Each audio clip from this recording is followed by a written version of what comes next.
देखिए, चंदा चोर जो है मुजफ्फरी, उसका मानसिक संतुलन बिगड़ गया हुआ है। और आप सभी अच्छी तरीके से जान रहे हैं उसके बारे में कि अब चंदा तो उसको मिल रहा है नहीं।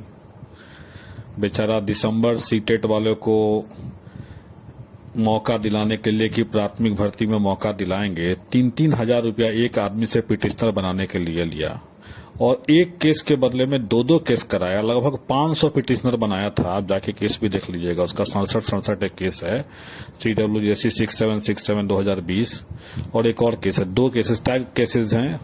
ऑलमोस्ट 500 अभ्यर्थियों को बनाया, 3,000 रुपया लिया पिटिशनर बनाने के नाम पे। उसके अलावा अन्य जो चंदा दिए होंगे वो तो अलग सी बात है। तो अब ये जो कम्युनी इसका जो बंद हो गया है ना, ये कम्युनी बंद होने से बौखला गया है। अब तो फेल वाला इसको पैसा देने वाला है नहीं, और पास वाले इनके करतूतों से अच्छी तरह से वाकिफ है, जैसा ये करते आ रहे हैं। इसलिए दुकानदारी जब बंद हो जाता है तो आदमी का फ्रस्ट्रेशन जो है ना, वो चरम सीमा पे लेवल पे चला जाता है। अब रोजी रोटी वही है बेचारा उसका, और तो कोई काम धंधा उसके पास है नहीं। तो रोजी रोटी नहीं है उसके पास तो क्या करेगा बेचारा। ठगी का धंधा 2017 से चला रहा है। टीईटी वालों को कि गलत प्रश्नों के बदले अंक का नंबर मिले, सिंगल बेंच में हार गया, फिर डबल बेंच में केस के नाम पे ठगा। तो चस्का लग गया है ना पैसा का, वो चस्का दूर नहीं होगा वो पैसा। तो वही चस्का जो लगा हुआ है, अब चस्का बंद हो गया है पैसा मिलना। इसलिए बौखलाहट में अब देखिए, मैं फेक आईडी से बना के अब पोस्ट कर रहा है और अपने ग्रुपों में वायरल करवा रहा है। वो सोच रहा है कि इन सब चीजों करने से मतलब वो हमको नुकसान पहुंचा लेगा, तो उससे कुछ होने वाला नहीं है। वो नुकसान अपने आप को ही करेगा नुकसान वो। और जो चीजें सत्य होती हैं वो मैंने बताया है कि 2011 वालों को मौका मिलने जा रहा है। शिक्षा विभाग से ये खबरें आ रही हैं, और ये मैंने बस एक इन्फॉर्मेशन जो वहां से मिला वो मैंने दिया, और ये कोई नया इन्फॉर्मेशन नहीं है। अब इसके पहले राजेंद्र जी और दिनेश जी भी गए हुए थे, उनको भी ये बातें कही गई थी। तो मैंने तो बस एक पुष्टि के लिए गया कि हाँ, क्या वास्तव में ऐसी चीजें हैं, तो फिर कैसे होगा दोनों लोगों का एक साथ। इन चीजों को पता करने के लिए मैं गया हुआ था, और वही चीज मैं डाला हूं।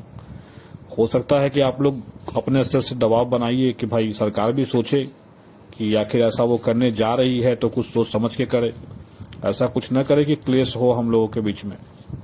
ये चीजें हैं। लेकिन इस तरह से फर्जी पोस्ट वायरल करवाना, कभी देखते हैं त्रिपुरारी झा का भी एक देखा था कल, फर्जी पोस्ट बना के वायरल करना, तो कौन सा बड़ा बात है। कोई भी आदमी का नाम रख के आप आईडी बना लीजिए, अब फोटो तो पब्लिक डोमेन में है, कोई भी आदमी लगा के पोस्ट कर देगा, तो कौन सी बड़ी बात है। कोई बड़ी बात तो नहीं इस पे करने को।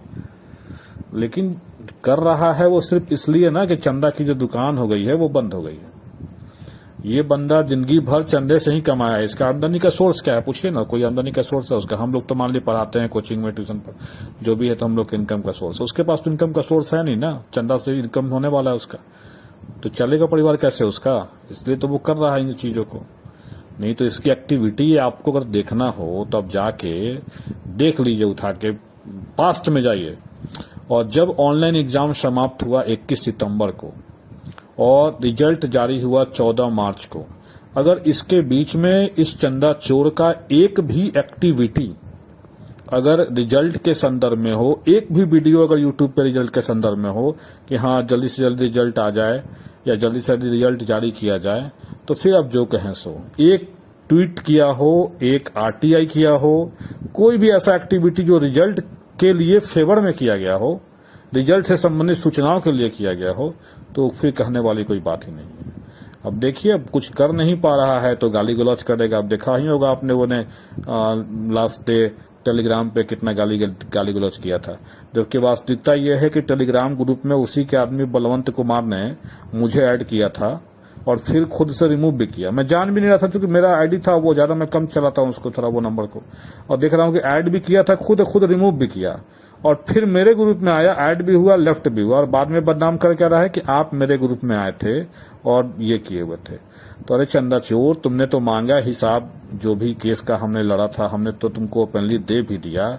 अगर तुम में हिमाकत है तो दिसंबर सीटेट को जो मौका दिलाने के लिए तो पैसा लिया है, तो 2020 का तो अकाउंट स्टेटमेंट अपना जारी कर दे, 1 जनवरी से लेके 31 दिसंबर तक का 2020 के अकाउंट स्टेटमेंट जारी कर दे। हमने तो जारी कर दिया।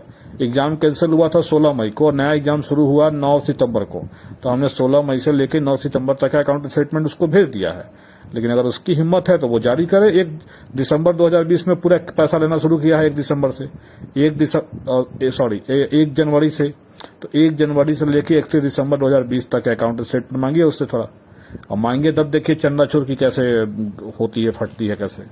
तो उसके बारे में जो लोग नहीं जानते हैं वो वाकिफ नहीं है। हम लोग तो अच्छी तरह से वाकिफ हैं नकलची बंदर के बारे में। और इसके नकलची देखिए, जो चीज हम लोग करने जाते हैं ना उस चीज का नकल वो करेगा। हम लोगों ने टेलीग्राम पे ग्रुप बनाया, देखे कि टेलीग्राम पे पहुंच गए। हम लोगों ने व्हाट्सएप ग्रुप बनाना शुरू किया था पहले से, ये व्हाट्सएप पहुंच गए। फेसबुक पे बनाना शुरू किया, फेसबुक पे पहुंच गया। लेकिन देख लीजिए था कि कितने लोग उसमें जुड़े हुए हैं। सब जान रहे हैं चंदा चोर की करतूत। एक तरफ एसटीटी की बहाली की बात करता है, एक तरफ कहता है कि हमने ऐसा केस कर दिया है कि सीटेट 2019 और दिसंबर और जनवरी 2021 वाले को मौका मिलेगा। हम लोगों ने डबल बेंच में केस फाइल कर दिया, कोई इसके बारे में नहीं जानता है, जबकि सारा दुनिया उसके केस नंबर के बारे में जानता है। सारा केस नंबर यूट्यूब पर चल रहा है। और तो और बोलता क्या है कि एसटीटी का एग्जाम जो हुआ था वो इसके कारण से हुआ था। आज तक किसी को पता नहीं कौन सा केस नंबर था जो इसके मतलब दबाव में बीसीबी ने एसटीटी का एग्जाम जो है मतलब कंडक्ट कराया है। तो ये है एकदम झूठ झूठ, इतना झूठ बोलो कि लोगों को सच प्रतीत होने लगे। लेकिन अब लोग इतना बेवकूफ नहीं है जो टीईटी एसटीटी पास कर गए हैं, अब उतने बेवकूफ नहीं है। बेवकूफ तुम बना लिए 2017 से लेकर 21 तक, लेकिन अब जो है वो बनने वाले लोग नहीं है। इसलिए आप लोग इसके झांसे में नहीं आइए। कोई तरह का सहयोग, इसकी बातों पे भरोसा ही मत करिए। भरोसा के काबिल ये व्यक्ति है ही नहीं। आप इसका इतिहास उठा के देख लीजिए, वर्तमान से नहीं जाइए। इतिहास देखा जाता है कि क्या इसका इतिहास रहा है। तो यही इसका इतिहास है। सीटेट दिसंबर में केस लड़ा, इतना पैसा लिया 3-3 हजार रुपया पर अभ्यर्थियों से, और वाईबी गिरी के सामने हाथ खड़ा कर दिया कि हम पैसा नहीं, हम अगला बहस में नहीं लड़वाएंगे, आप लोग पैसा नहीं दीजिएगा। तो ये आदमी आगे भी वही करने वाला है, केस में आगे बढ़ जाएगा और फिर कहेगा पैसा नहीं है, आप लोग पैसा दीजिए।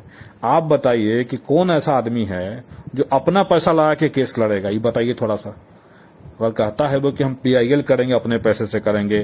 6-7 केस हुआ है स्टेट पे, उसमें भी सारे केस में हम इंटरवेन करेंगे, अपने पैसे से करेंगे। तो आपको लग रहा है कि कोई आदमी अपने पैसे लगा के 6-7 केस में इंटरवेन करेगा, अपने पैसा लगा के पीआईएल करेगा? तो कहीं ना कहीं उसका मोटिव क्या है, उस मोटिव को समझिए। वो चाहता है कि आप उसके जाल में आ जाइए और फिर बाद में वो कहेगा कि हाँ भाई अब ऐसा होने वाला है कि सब लोग अब पैसा दीजिए। बिना पैसे के उसकी दुकानदारी नहीं चलने वाली। आलोक श्रीवास्तव पढ़ाते हैं पटना में, सब लोग को पता है, और पढ़ा भी रहे थे, अभी भी पढ़ाएंगे। तो हमारी दुकानदारी ये नहीं है कि हमको मतलब चंदा लोग देगा तो हम केस लड़ेंगे। लोग हमको खोजता है कि हाँ भाई केस लड़ने के लिए आप आगे आइए, तब हमको आगे आना पड़ता है। आप पिछला इतिहास उठा के देख लीजिए इनका क्या इतिहास रहा है। तो ये बस इनकी जो दुकानदारी बंद हो गई है, बस ये हमको बदनाम करने की कोशिश कर रहे हैं। और खैर इनके मंसूबे कामयाब हो नहीं पाएंगे। वो एक आध फेसबुक का फेक आईडी बना के पोस्ट कर देने से कोई फर्क हमको नहीं पड़ने वाला है। शब्दों पे थोड़ा सा लगाम रखना। आदमी मतलब समझ ये रहे ना कि मतलब आदमी मतलब इनको पोलाइटली पेश आ रहा है। मैं तो इसके पीछे कुछ एक शब्द बोलना भी नहीं चाहता हूं, लेकिन ये कुत्ता मेरे बारे में बोले बगैर रह नहीं सकता है, क्योंकि वो जान रहा है कि इसकी दुकानदारी मतलब मेरे विरोध में ही करेगा, तभी इसकी दुकानदारी चलने वाली है। नहीं तो दुकानदारी तो इसकी ठप पड़ी हुई है। नहीं तो आप देखिए जाके मैं तो तभी गाली गलौज किया, उसके बाद से मैं कुछ बोलने भी नहीं जाता हूं, लेकिन फिर भी ये मेरे बारे में बोलते रहता है। तो बोलो, उससे कुछ फर्क नहीं पड़ेगा, तुम्हारा ही नुकसान होने वाला है। तो जो सोच लिया है कि नेतागिरी करेंगे, पीला कपड़ा पहन के बाबा ईसा बैठ जा रहा है ठग, तो चंदन टीका मधुरबानी दगेबाज की 3 निशानी, तो वो तू छोड़ दे। और कुछ होने वाला है नहीं तुमसे, ये तू जान लेना। तो जो लोग सोच रहा है कि लोगों को ठग लेगा, तू होने तो नहीं देंगे किसी हाल में। टिप्पणी देखे होंगे आप लोग लास्ट डे प्राइमरी भर्ती की अभ्यर्थियों पे टिप्पणी ये कैसे किया था, महिला अभ्यर्थियों पे। तो इसका तो मतलब संस्कार क्या है ये तो सोचना पड़ेगा आपको। गाली गलौज करना, महिलाओं पे टिप्पणी करना, ये संस्कार है इसकी।